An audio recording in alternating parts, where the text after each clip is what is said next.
నమస్కారం అందరికీ. మన సాయి కుమార్ టూర్స్ కి స్వాగతం. శ్రీలంక యాత్ర 4వ రోజుకు స్వాగతం. ఈ రోజు ఉదయం కాండీలోని హోటల్ రివెండెల్లో అల్పాహారం చేసి హోటల్ నుండి చెక్అవుట్ అయ్యాము.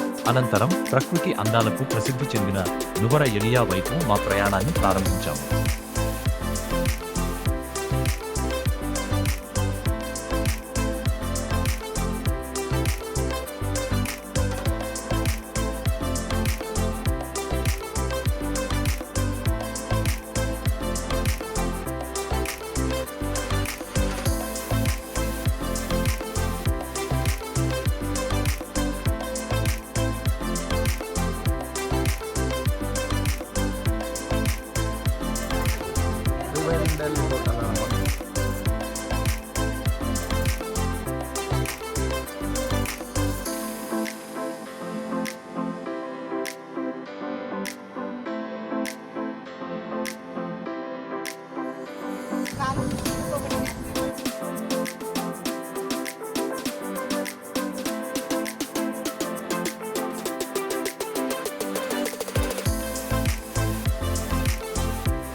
మా మొదటి గమ్యం గాయత్రి పీఠం. గాయత్రి దేవికి అంకితం చేయబడిన ఈ పవిత్ర క్షేత్రం భక్తులకు ప్రశాంతమైన ఆధ్యాత్మిక అనుభూతిని అందిస్తుంది. భక్తి శ్రద్ధలతో అమ్మవారిని దర్శించుకుని ఆశీస్సులు పొందాము. అక్కడే ఉన్న 108 శివలింగాలను కూడా దర్శించాము. ఒకే ప్రాంగణంలో ప్రతిష్ఠించబడిన ఈ 108 శివలింగాలు భక్తులను విశేషంగా ఆకట్టుకుంటాయి. ప్రతి శివలింగాన్ని దర్శిస్తూ శివుని అనుగ్రహాన్ని కోరుకున్నాము. నేను హిమేలి ఏరియాలో ఉన్నాను అనమాట.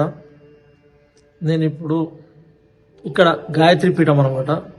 ఈ గాయత్రి పీఠం ఏంటంటే 108 శివలింగాలు ప్రతిష్టాపన చేశాను అనమాట. ఇక్కడ అంటే ఈ ప్లేస్లో మేఘనాథుడు రావణాసురుని పుత్రుడు అనమాట. మేఘనాథుడు ఇంద్రజిత్తుడు తపస్సు చేసిన ప్లేస్ అనమాట ఇది. ఇక్కడ విష్ణు ఈశ్వర బ్రహ్మ కూడా ఇక్కడ ప్రత్యక్షమవుతాడు అనమాట. అదే ప్లేస్ అనమాట. అదే ప్లేస్ ఇక్కడ 108 లింగాలు ప్రతిష్టాపన చేశారు అనమాట.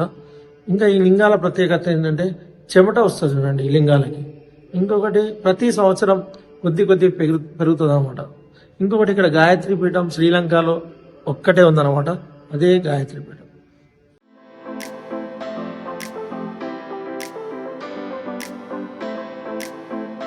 ఆ తరువాత మా ప్రయాణం రంబోడ హనుమాన్ ఆలయం వైపు సాగింది.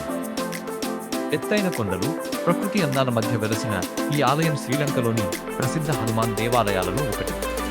శ్రీ ఆంజనేయ స్వామి దర్శనం అనంతరం అక్కడి ఆధ్యాత్మిక వాతావరణాన్ని ఆస్వాదించాము. నేను ఇప్పుడు శ్రీలంకలో ఉన్నానమాట. రాంబోడ హనుమాన్ టెంపుల్ అంటారనమాట. ఇది అంటే హనుమంతుడు ఫస్ట్ పాదం పెట్టిన ప్లేస్ అనమాట. ఇక్కడ నుంచి అశోక వాటికకి వెళ్తాడు అనమాట. దాన్ని రాంబోడ హనుమాన్ టెంపుల్ అంటారు. ఇంకా రాముడు కూడా ఇక్కడికి వచ్చి సైన్యంతో బస చేస్తాడు అనమాట. ఇక్కడ నుంచి లంకకి వెళ్తాడు అనమాట యుద్ధానికి. దాన్ని రాంబోడ హనుమాన్ టెంపుల్. మేము శ్రీలంక ట్రిప్లో 4వ రోజు భాగంగా క్యాండీ నుంచి న్యూ ఏరియాలో వెళ్తున్నాం అనమాట. మధ్యాహ్నం లంచ్ అనమాట. Nature first country club hotel అనమాట. ఇది రాంబోడ హనుమాన్ టెంపుల్కి నియర్లో ఉంటుంది అనమాట. ఇదే హోటల్. మన లంచ్ అనమాట. ఇక్కడ లంచ్ అనమాట.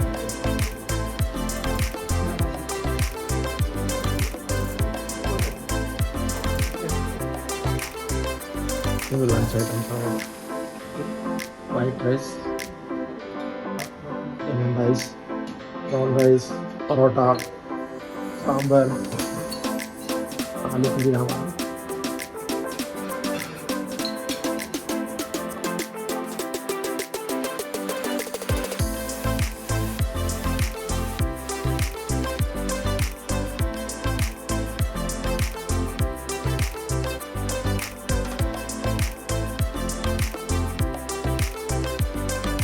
అనంతరం మధ్యాహ్న భోజనం చేసి రామాయణానికి సంబంధించిన అత్యంత ముఖ్యమైన ప్రదేశమైన అశోకవాటిక వైపు బయలుదేరాము.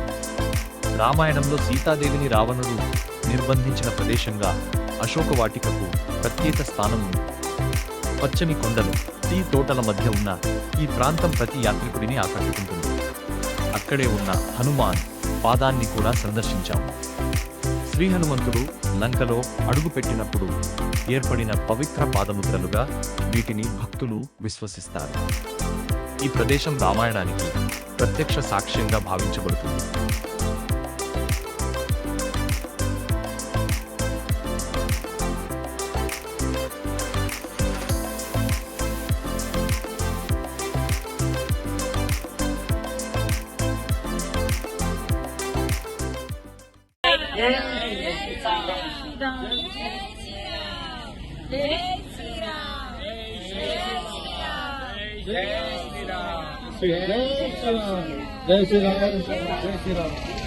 అట్లా సేమ్ ఉందండి. నేను చూస్తున్నాను.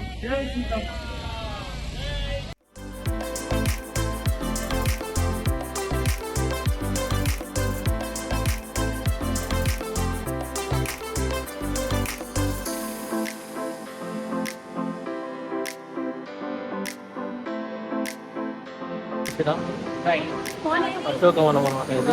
అశోకవాటిక. చూడండి, హనుమంతుడి పాదం అనమాట ఇది. సీతమ్మ తల్లి 11 నెలలు వనవాసం చేసిన ప్లేస్ ఇదే అనమాట.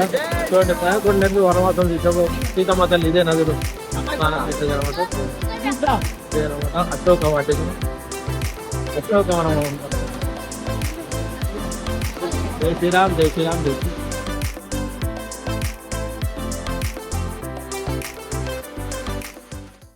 జై శ్రీరామ్. నేను ఇప్పుడు ఇలా ఉన్నానమాట. అశోక వాటిక అనమాట. సీతాదేవి 11 నెలలు వనవాసం చేసిన ప్లేస్ అనమాట. హనుమంతుడు కూడా ఫస్ట్ లెగ్ పెట్టిన ప్లేస్ అనమాట. చూడండి, పాదం సీతమ్మ తల్లికి ఇక్కడ దర్శనం ఇచ్చిన ప్లేస్ అనమాట. ఇదే అనమాట. ఇది చూడండి, ఇది పాదం ఇదే అనమాట. సీతమ్మ తల్లి కూడా ఇక్కడే ఉండింది అనమాట. 11 నెలలు వనవాసం చేసిన ప్లేస్ అనమాట. ఇదే నదిలో స్నానం చేసేది అనమాట. చూడండి, ఇదే. జై శ్రీరామ్.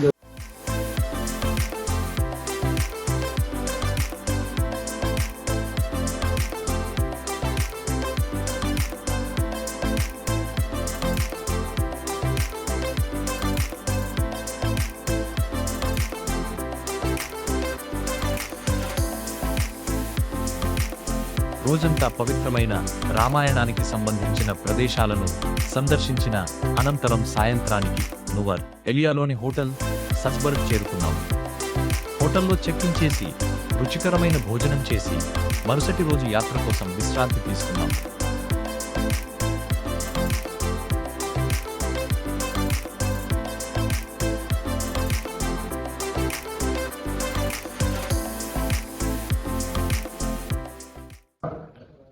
టూర్లో 4వ రోజు భాగంగా మేము ఈరోజు క్యాంటీన్ నుంచి న్యూ ఏరియాలో వచ్చామన్నమాట.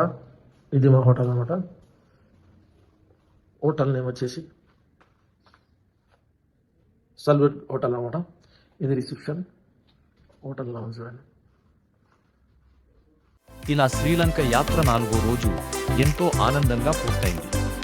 డే 5లో మరిన్ని అద్భుతమైన ప్రదేశాలతో మళ్ళీ కలుద్దాం. వీడియో నచ్చితే లైక్, షేర్, సబ్స్క్రైబ్ చేయండి. ధన్యవాదాలు.